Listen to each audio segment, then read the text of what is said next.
तो जैसा कि मैंने आपको बताया कि जो कैरेंस क्लेविस है वो आपको दोनों वेरिएंट में मिलती है, डीजल और पेट्रोल, बट इसकी सबसे ज़्यादा एफिशिएंसी जो है फ्यूल की वो आपको डीजल में मिलने वाली है।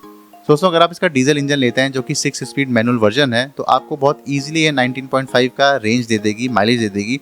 उसके बाद अगर आप 6 स्पीड ऑटोमेटिक लेते हैं तो उसमें आपको 17.5 का माइलेज मिलेगा। ऑफिशियली कंपनी ने ये फिगर्स रखे हैं और अगर मैं इसको थोड़ा डेविएट भी कर दूं तो आपको 18 और 17 का माइलेज बहुत ईजिली पेट्रोल और डीजल इंजन मिल जाएगा। एक और चीज़ जो इस गाड़ी को बहुत यूनिक बनाती है वो है डीजल इंजन और पेट्रोल इंजन के दोनों ऑप्शन। आज के टाइम पे मोस्टली गाड़ियाँ या तो डीजल पे हैं या पेट्रोल पे हैं, बट ये MPV दोनों ऑप्शंस में अवेलेबल है और वैरायटी ऑफ वेरिएंट्स इसमें लॉन्च हुए हैं। मतलब आपको बेस से लेके हाई टेक मॉडल सब मिल जाएगा। आपको बजट जो है अपना टाइट करने की ज़रूरत नहीं है, बिकॉज ये गाड़ी ऑन रोड 13 लाख से स्टार्ट होती है, जो कि मैक्सिमम जो टॉप मॉडल है वो 25 लाख तक जाता है। किया मोटर्स ने 8 मई को कैरेंस क्लेविस का डेब्यू किया था और ये एक प्रीमियम 7 सीटर MPV कार है जिसको 23 मई को ऑफिशियल लॉन्च करना है। बट शोरूम में 17 मई को ऑलरेडी अवेलेबल हो गई थी, इसलिए मेरे को चांस मिला इसको रिव्यू करने का, विजिट करने का। ये इंडिया की पहली MPV है जो 5 स्टार सेफ्टी के साथ और लोडेड फीचर्स के साथ बहुत ही अच्छे प्राइस पे लॉन्च हुई है।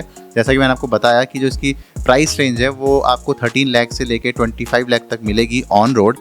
सो अगर आप किसी ऐसी गाड़ी का वेट कर रहे हैं जो प्रॉपर MPV हो, जिसमें थर्ड रो में भी बैठने की अच्छी खासी जगह हो, कंफर्टेबल हो, जिसमें बूट स्पेस काफ़ी अच्छा हो, जो सेफ्टी में 5 स्टार रेटिंग के साथ आती हो, जिसका माइलेज 18 और 19 kmpl के बीच में हो, जो डीजल और पेट्रोल दोनों ऑप्शंस में अवेलेबल हो, तो मुझे लगता है कि किया की कैरेंस क्लेविस बेस्ट गाड़ी आपके लिए हो सकती है। और यही रीज़न है कि मैं आपको ये चीज़ बताने वाला हूँ कि इस गाड़ी में आपको हर एक वो फीचर्स मिलने वाला है जिसके लिए आप एक 7 सीटर को एक्चुअली देखते हैं। तो इसलिए मैंने आपको वीडियो की स्टार्टिंग में बोला कि अगर आपने कोई गाड़ी बुक की है 7 सीटर या किसी का टोकन दिया है या आप इनोवा के लिए वेट कर रहे हैं 1 ईयर से, या फिर आपने अल्काज़र बुक की है या फिर मेरिडियन बुक की है जीप की, तो आप अपने प्लान को होल्ड कर दो कुछ टाइम के लिए और शोरूम में किया की इस कार को ज़रूर विजिट करके आओ। आपका माइंड डेफिनेटली चेंज हो जाएगा। आज के टाइम पे जब भी हम कोई 7 सीटर कार लेते हैं तो हमारे माइंड में रहता है कि जो उसकी थर्ड सीट है वो एक्चुअल में थर्ड सीट का काम करे, बट ऐसा होता नहीं है।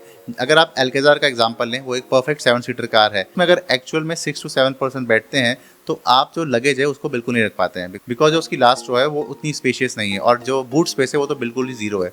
बट अगर आप आज के टाइम पे MPV की बात करते हैं तो आपके माइंड में ऑलरेडी रहता है कि अगर आप उसमें 5 से 6 लोगों को बिठा लें तो आपके पास लगेज रखने की भी प्रॉपर जगह हो। इसीलिए अगर आप एक MPV प्लान करो तो आप हर बार ये ज़रूर देखो जो आपकी सीटिंग कैपेसिटी है वो एक्चुअल में 6 लोगों की है और उसके साथ जो लगेज है वो आप रख पा रहे हो। अगर इसका आंसर नो है तो आपको डेफिनेटली गाड़ी को स्विच कर लेना चाहिए। आप मल्टीपल SUV या MPV को देखोगे, लेट्स सपोज अल्काज़र, उसमें बूट स्पेस जीरो है। जीप की जो मेरिडियन है उसमें भी आपको बूट स्पेस उतना अच्छा नहीं मिलता है और जो थर्ड रो है वो भी उतनी ज़्यादा स्पेशियस मिलती नहीं है। और अगर मैं मारुति की XL6 और एटिया की बात करूँ तो उसमें सेफ्टी फीचर्स बिल्कुल जीरो हैं, फीचर्स बिल्कुल जीरो हैं और उसके साथ ही जो बूट स्पेस है वो तो बिल्कुल ही अवेलेबल नहीं है। तो कुल मिला के आपको अगर MPV लेनी है तो आप ऐसी गाड़ी को देखो जिसमें आपको सिटिंग कंफर्ट एटलीस्ट मिले और थोड़ा बहुत बूट स्पेस भी मिले और उसके साथ साथ आपको सिक्योरिटी, सेफ्टी, ये सब प्री लोडेड मिले। और एट द एंड जो इंडिया में हम लोग बहुत ज़्यादा प्रेफरेंस जिसको देते हैं वो है उसका माइलेज। तो जो किया कैरेंस क्लेविस है उसका माइलेज आपको डीजल इंजन पे इजीली 19.5 मिलने वाला है और पेट्रोल पे आपको इजीली 16.5 का माइलेज मिल जाएगा। फीचर्स वाइज बहुत सारे अपडेट हुए हैं जिसकी हम बात करेंगे और वीडियो शुरू करने से पहले आपको बता दूं कि इस गाड़ी का कंपैरिजन आप भूल के भी मारुति की एर्टिगा या फिर XL6 से मत करना, बिकॉज ये एक प्योर MPV है जो एक्चुअल में 7 सीटर कार है और उसके साथ ही ये काफ़ी ज़्यादा स्पेशियस है। So don't compare it with Maruti cars first of all. उसके बाद आप इस गाड़ी को इनोवा या अल्काज़र जैसी गाड़ियों से भी कंपेयर मत कीजिएगा, बिकॉज एक्चुअली में ये गाड़ी बहुत प्रैक्टिकल है। इंडिया में आपने देखा होगा एक ट्रेंड स्टार्ट हो गया है जिसमें लोग अपनी जो एग्जिस्टिंग कार्स हैं 5 सीटर उसको 7 सीटर में कन्वर्ट कर रहे हैं। मतलब वो डायरेक्टली इनडायरेक्टली SUVs की तरफ अपना डिसीजन ले रहे हैं और यही देखते हुए जो कंपनियां हैं इंडिया की वो अपनी 5 सीटर एग्जिस्टिंग कार को 7 सीटर में कन्वर्ट कर रही हैं। मेरे पास बहुत सारे एग्जांपल हैं, जैसे Hyundai की क्रेटा है वो अल्काज़र बन गई, उसके बाद जो कंपास है जीप की वो कब मेरिडियन बन गई 7 सीटर हमें पता ही नहीं चला। तो ये सारी गाड़ियाँ जो हैं वो कन्वर्टेड हैं फ्रॉम 5 सीटर टू 7 सीटर। इसकी जो थर्ड रो है वो हमेशा आपको चैलेंजिंग देगी। और अगर मैं बात करूँ मारुति कार की तो अपने प्राइस पॉइंट ऑफ व्यू से बहुत बढ़िया कार मुझे लगती है XL6 और एर्टिगा, बट अगेन उसकी जो थर्ड रो है वो ऐसा फील कराती है कि जैसे आप कोई लगेज हो। इसीलिए जितनी भी गाड़ियाँ हैं इंडिया में जो 5 सीटर से 7 सीटर में कन्वर्ट हुई हैं उन सबको मैं एक कंप्रोमाइज़ मानता हूँ। मतलब वो मेरे लिए 7 सीटर नहीं है, आप उसको 5 सीटर प्लस जिसमें आप लगेज ज़्यादा रख पाओ वो गाड़ियाँ हो सकती हैं। तो it's not SUV 7 seater SUV for me और वो मेरे लिए MPV 7 सीटर भी नहीं है। तो इसीलिए मैं इन सारी गाड़ियों को रिजेक्ट करता हूँ। 7 सीटर की कैटेगरी में, 5 सीटर में और ज़्यादा स्पेशियस की कैटेगरी में डेफिनेटली गाड़ियाँ अच्छी हैं। उसके बाद जो इनका प्राइस पॉइंट है, जैसे जीप की मेरिडियन है वो ऑलरेडी आपको 26-25 लाख की पड़ने वाली है। ऐसे ही जो Hyundai की एल्केज़ार है वो भी 30 लाख तक जाती है। तो गाड़ियाँ ये एसयूवी कैटेगरी में हैं, but space point of view से मुझे समझ नहीं आती हैं, और दूसरी बात कॉस्टिंग इनकी बहुत ज़्यादा है। इन्हीं सबको देखते हुए दोस्तों किया ने अपनी कैरेंस लॉन्च की थी, और मैं आपको एक बहुत गारंटी के साथ बोल सकता हूँ कि जो किया कैरेंस है वो पुराना वर्जन भी एक परफेक्ट एमपीवी था। इसीलिए जो किया का ओल्डर वेरिएंट था वो भी बहुत बढ़िया एमपीवी था, एक परफेक्ट 7 सीटर कार थी, बट फीचर्स की उसमें कमियाँ थी। इसी को देखते हुए किया ने कैरेंस का face lift model Clavis launch किया। दोस्तों इसके जो फीचर्स हैं वो बहुत ही हाई क्लास हैं। दोस्तों मैंने पर्सनली शोरूम को विजिट किया था और गाड़ी को बहुत अच्छे से चेक किया था। मुझे फीचर्स के मामले में गाड़ी बहुत अच्छी लगी। स्पेस के मामले में इसका कोई कंपटीटर नहीं है इसकी कैटेगरी में, एमपीवी कैटेगरी में। तो इसलिए मैंने आपको वीडियो की स्टार्टिंग में कहा था कि आप इस गाड़ी को भूल के भी मारुति की गाड़ी से कंपेयर मत करना, बिकॉज इस गाड़ी में आपको बहुत एडवांस फीचर मिलने वाले हैं, और सेफ्टी रेटिंग में आपको 5 सेफ्टी रेटिंग देने वाली है। सो अगर आप 2025 में किसी 7 सीटर एसयूवी का वेट कर रहे हैं, लाइक Hyundai की एल्केज़ार और इनोवा की हाई क्रॉस जिसका वेटिंग पीरियड 1 ईयर है, या आपने ऐसी किसी गाड़ी के लिए जो टोकन बनी है वो जमा करा दिया है, तो आप अपने प्लान को होल्ड कर दो, बिकॉज आपको किया की लेटेस्ट कार कैरेंस क्लेविस को ज़रूर देखना चाहिए। इसको रिव्यू ज़रूर कीजिए, बिकॉज आप लोगों का जो माइंड है वो डिफरेंटली चेंज हो जाएगा इसको लेने के बाद। अगर आप आज के टाइम पे 7 सीटर प्लान कर रहे हैं और आपका बजट जो है वो मिनिमम रेंज है, let's suppose 30 to 20 lakh rupees, तो एक्चुअली आपके लिए ये गाड़ी जो किया की है कैरेंस क्लेविस वो परफेक्टली सूट करेगी। और अगर आप कोई ऐसी गाड़ी ढूंढ रहे हैं जो बजट में भी हो, स्पेशियस भी हो, एक्चुअल 7 सीटर हो, सेफ्टी के सारे फीचर्स को भी चेक करती हो और उसके साथ फीचर लोडेड हो, तो आपके लिए किया की कैरेंस क्लेविस बेस्ट कार होने वाली है। तो आज की इस वीडियो में मैं डिटेल में बात करूंगा किया कैरेंस क्लेविस की, जो एक प्रीमियम 7 सीटर एमपीवी है। एमपीवी मतलब मल्टीपर्पस व्हीकल, इसको एसयूवी से बिल्कुल भी कंपेयर मत कीजिएगा। दैट्स द रीजन मैंने आपको वीडियो में स्टार्टिंग में कहा था कि ये जो है कंप्लीटली एमपीवी कार है। अपनी इस वीडियो में डिस्कस करेंगे इसके डिजाइन्स के बारे में, फीचर्स के बारे में, वेरिएंट्स के बारे में, इंजन ऑप्शंस के बारे में, सिक्योरिटी के बारे में, और इसके कंप्यूटर कौन है, साथ ही ग्राउंड क्लियरेंस कैसा है, गाड़ी चलाने में कैसी लगी मुझे, ये सारी चीज़ें मैं आपको बताने वाला हूँ। वीडियो शुरू करने से पहले मेरी आपसे एक रिक्वेस्ट है कि अगर आपको मेरा कंटेंट या वर्क अच्छा लगता है तो प्लीज़ मेरे चैनल को लाइक कीजिए, शेयर कीजिए, सब्सक्राइब कीजिए। इस वीडियो के शॉर्ट्स इंस्टाग्राम पर भी अवेलेबल है। तो चलिए शुरू करते हैं। सबसे पहले दोस्तों बात करते हैं एक्सटीरियर की। जो किया कैरेंस है वो लगभग 80 to 90% जो पुराना वर्जन है इसका कैरेंस का उससे बहुत ज़्यादा मैच खाती है, और इसकी जो बिल्ड फिलॉसफी है वो अपोजिट यूनाइटेड है। डिजिटल टाइगर फेस ग्रिल आपको फ्रंट में देखने को मिलती है। दोस्तों अगर आप इसके हेडलैम्प को देखेंगे तो इसमें एल शेप एलईडी DRL है, और जो मेन इसकी हेडलाइट है वो आइस क्यूब एलईडी हेडलैम्प के जैसे आपको बिल्कुल लगने वाली है। अगर आपको साइरस का मॉडल याद हो तो साइरस का भी वही सिग्नेचर था हेडलैम्प का। जो किया है वो कहीं ना कहीं BMW के प्लेटफॉर्म की तरह अपना भी एक सिग्नेचर डेवलप कर रही है, इसीलिए आपने इसके जो हेडलाइट है उसको नोटिस किया होगा। भले वो कैरेंस हो या फिर साइरस हो, सारी गाड़ियों में जो हेडलैम्प है आपको आइस क्यूब डिजाइन का मिलने वाला है।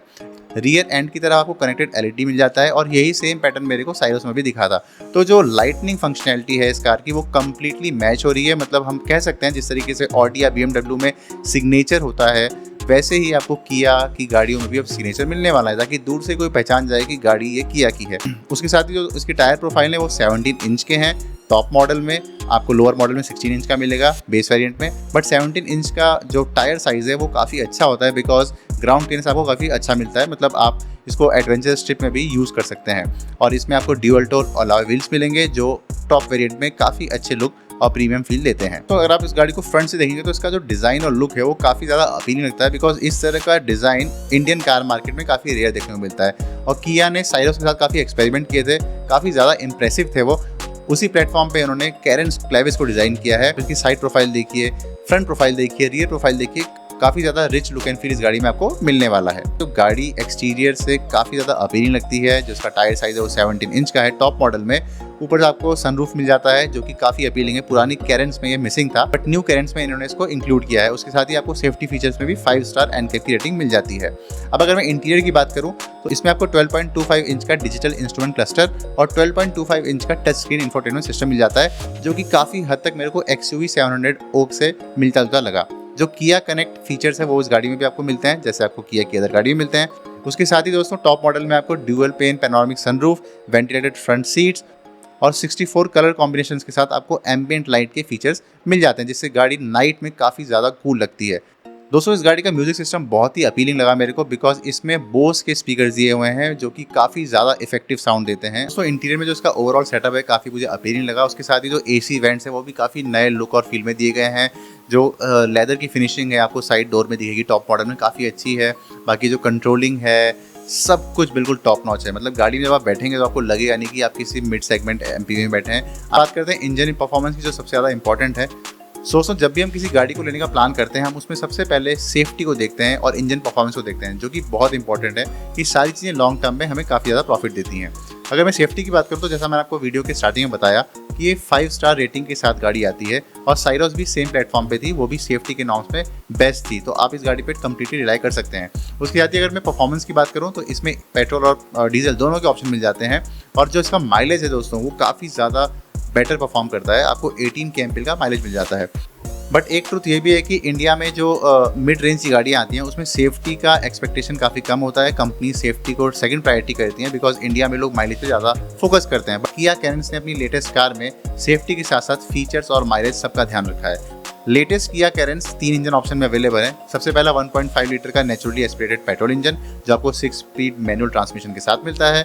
उसके बाद आपको 1.5 लीटर का टर्बो पेट्रोल इंजन मिलता है जो 6 स्पीड IMT और 7 स्पीड DCT टेक्नोलॉजी के पे बेस मिलता है। एक और चीज़ जो कि बहुत इंपॉर्टेंट है, बहुत सी SUV कार्स और MPV सिर्फ डीजल ऑप्शन में आती हैं या पेट्रोल में आती हैं। बट जो ये लेटेस्ट कार है कैरेंस वो आपको दोनों ऑप्शन में मिल रही है। इसमें 1.5 लीटर का डीजल इंजन मिलता है जो 6 स्पीड मैनुअल और 6 स्पीड ऑटोमेटिक ट्रांसमिशन आपको प्रोवाइड करता है। ये दोनों ऑप्शंस बेस्ट परफॉर्मेंस और फ्यूल एफिशिएंसी के लिए अपने सेगमेंट में टॉप पे हैं। जैसा मैंने आपको बोला कि जो गाड़ी है वो 18 kmph का माइलेज बहुत इजीली हाईवे पे आपको दे देगी। अब बात करते हैं इसके वेरिएंट्स और फीचर्स की। जो कैरेंस क्लेविस है वो टोटल 7 वेरिएंट्स में अवेलेबल हैं। HTE optional, HTK plus, HTK plus optional, HTX और HTX प्लस I। अगर मैं इसके बेस मॉडल की बात करूं जो कि इसका ST मॉडल है उसमें आपको semi digital instrument cluster, manual AC और पावर विंडोज़ के ऑप्शन मिल जाते हैं। जो इसका HT के ऑप्शन है इसमें आपको LED DRL, automatic climate control और 8 इंच का टच स्क्रीन इंफोटेनमेंट सिस्टम मिल जाता है।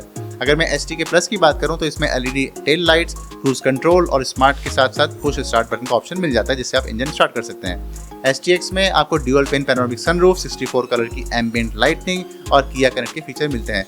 हर वेरिएंट में आपको सेफ्टी कॉमन मिलेगी, सिक्योरिटी कॉमन मिलेगी और माइलेज भी कॉमन मिलने वाला है। सिर्फ फीचर जो है वो अप एंड डाउन होंगे जैसे जैसे आप प्राइस पॉइंट पे बढ़ते जाएंगे। अब दोस्तों बात करते हैं फुल फ्लैज सेफ्टी टेक्नोलॉजी की जो मस्ट नीडेड है 2025 में और बाय डिफॉल्ट इंडिया में हर कंपनी को ये फंक्शनलिटी देनी चाहिए। कैरेंस क्लेविस में आपको 6 एयरबैग एज अ बेसिक मिलते हैं। उसके साथ ही ABS, EBD और ADAS लेवल 2 का सपोर्ट मिलता है जो कि बहुत ही इंपॉर्टेंट है आज के टाइम पे। ADAS में 20 ऑटोनॉमस फीचर्स शामिल है जिसमें adaptive cruise control, lane keep assistant, autonomous emergency brake, ये बहुत ही इंपॉर्टेंट फीचर्स है और सब कुछ आपको किया कैरेंस क्लेविस 2025 में मिलने वाला है। अगर मैं कंपैरिजन की बात करूं तो आपको कंफ्यूज होने की बिल्कुल भी जरूरत नहीं है बिकॉज कंपैरिजन में ये अपने सेकंड में टॉप पे जाने वाली है। कैरेंस क्लेविस का computer mainly Maruti Suzuki XL6 है जिसको मैं लीग से बाहर रखता हूँ बिकॉज भले ही आपको प्राइस पॉइंट ऑफ व्यू से दोनों कॉमन लगे बट फीचर्स के मामले में, सेफ्टी के मामले में आपको मारुति XL6 बिल्कुल भी मैच नहीं होने वाली है। और अगर आप एर्टिगा से कंपेयर कर रहे हैं तो एर्टिगा आज के टाइम पे एक टैक्सी सेगमेंट की गाड़ी है तो आप इन दोनों को लीग से बाहर कर सकते हैं। उसके साथ ही जो टोयोटा इनोवा क्रिस्टा है वो अपर हैंड पे है, मतलब बजट में ज़्यादा है और फीचर ज़्यादा मिलते नहीं उसमें। और अगर मैं इसको Hyundai Alcazar से कंपेयर करूँ तो उसमें स्पेस के काफ़ी इशू हैं और गाड़ी कॉस्टली है और उसका मेंटेनेंस भी बहुत ज़्यादा है। और ऑन द अदर हैंड अगर आप इसको XUV 700 से कंपेयर कर रहे हैं तो वो गाड़ी काफ़ी हैवी है, स्पेस के मामले में बेस्ट है बट फीचर्स आज के टाइम पे अगर आप एक अच्छी MPV बजट में देख रहे हैं 13 लाख रुपीज़ के आसपास तो किया कैरेंस क्लेविस बेस्ट है। आपको इस रेंज में कोई भी MPV 5 स्टार रेटिंग्स और इतने फीचर्स के साथ बिल्कुल भी मिलने वाली नहीं है। दोस्तों अगर आप इस कार को बुक करना चाहते हैं तो आप इसको 25,000 रुपीज़ के अमाउंट के साथ बुक कर सकते हैं। इसकी प्राइसिंग फाइनली अनाउंस हो चुकी है जो कि 13 लाख से 25 लाख तक जाने वाली है ऑन रोड।